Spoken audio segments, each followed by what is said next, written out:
Make a delicious chicken avocado wrap in minutes for lunch or dinner. Sizzle, serve, yum.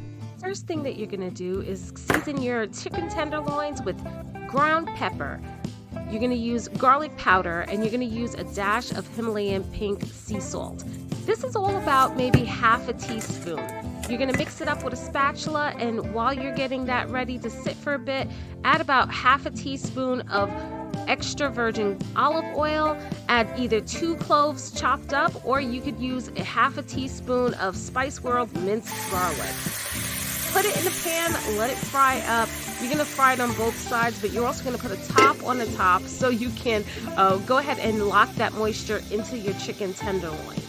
The next step that you're going to do is you're going to then remove your chicken tenderloins from the fire, but get your wrap ready. You can spread some avocado on it with some minced onion. Put your romaine lettuce on top. Put your chicken on top, chopped up, so you're not taking big old hunks.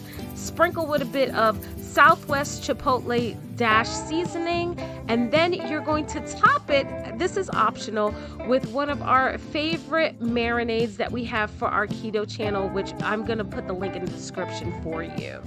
Go ahead and use this for dinner or lunch if you want a quick meal. It's nutritious, and you can prepare this ahead of time. Add a little bit crunch to it by adding some sweet peppers with different colors. That's really going to make the eyes pop, and it's going to make you love what you're eating.